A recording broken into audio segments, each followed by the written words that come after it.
Hey, Benton, it's me, your dad, here to read you a few stories. We'll do one at a time. It's about the frog and the toad all year. There's a number of stories in here, but these are some of my favorite stories. I used to read them when I was a kid, if you can believe that. I certainly don't remember it, so you'll have to ask Grandma about that, Grandma Jane. She'll tell you about that. So, let's get to it. Frog and the toad all year. But I'm building that snowman. I wonder which one's the frog, which one's the toad. We'll find out. I'm assuming the green one's the frog, and that one's the toad. But we'll see. I think there are brown frogs, I'm sure. Alrighty. The first story in this book is called Down the Hill. Here we go. This is long, so maybe not for bed, maybe just for entertainment in between bed and meals and poop.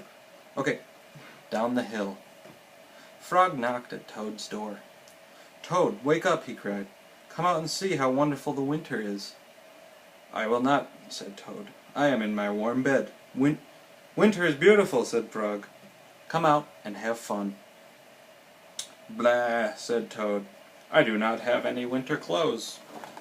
Yep, the green one is the frog. There he is knocking on Toad's door. And it looks like he's got some winter clothes for him. What a nice guy. Or frog. Frog came into the house. "I have brought you some things to wear," he said. Frog pushed a coat down over the top of Toad. Frog pulled snow pants up over the bottom of Toad. He put a hat and scarf on Toad's head. "Help!" cried Toad. "My best friend is trying to kill me." "I am only getting you ready for winter," said Frog. And there's the frog putting the winter clothes on the toad. And look at him. He looks so warm. But he thinks he's being attacked by the frog, but the frog's just trying to help him. Frog and Toad went outside. They tramped through the snow. "We will ride down this big hill on my sled," said Frog. "Not me," said Toad. "Do not be afraid," said Frog. I will be with you on the sled. It will be a fine, fast ride. Toad, you sit in front. I will sit right behind you." The sled began to move down the hill. "Here we go," said Frog. Look at, here we go. Toad looks scared, doesn't he? There was a bump. Frog fell off the sled. Oh no. Toad rushed past trees and rocks. "Frog, I am glad that you are here," said Toad. Toad leaped over a snowbank. "I could not steer the sled without you," said Toad. "You are right. Winter is fun." And look, the frog fell off the sled after they hit a bump. But Toad thinks he's still there. And Toad's doing it all by himself. Look at him jumping over that snowbank. He doesn't even know that he's by himself. He thinks the frog is there steering. A crow flew nearby. "Hello, Crow," shouted Toad. "Look at me, Frog."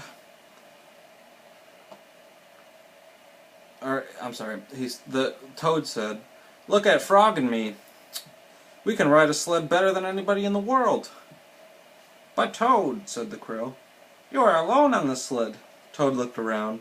He saw that Frog was not there. "I am all alone!" screamed the Toad. Look at, there's the Toad talking to the Crow, and then he's like, "Ah! I'm alone! I'm so scared now." Bang! The sled hit a tree. Thud! The sled hit a rock. Plop! The sled dived into the snow. Just him hitting a tree and a rock and flying into the snow. He hit the snowbank. Frog came running down the hill. He pulled Toad out of the snow. "I saw everything," said Frog. "You did very well by yourself." "I did not," said Toad. "But there is one thing that I can do all by myself." "What is that?" asked Frog. "I can go home," said Toad. "Winter may be beautiful, but bed is much better." And there's the frog helping the Toad out of the snow. And there's the toad leaving. Poor guy. He was doing so good by himself. He just didn't want to be alone on the sled because it's scary.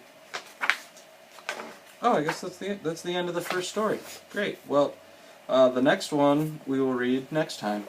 I'll actually read it to you right now, and you can go to it right now if you want to. But I'll just make separate videos. I think there's 5 stories. Yep. So, I love you, Benton. I hope that you are having a good day, or good night, or good morning whenever you're watching this. I miss you. I can't wait to come home and cook you some meals, and just take care of you and hug you and kiss you and play with you. It's going to be a glorious, glorious time when I get back. So, but enjoy yourself in the meantime. I'll be thinking about you as always, and I love you.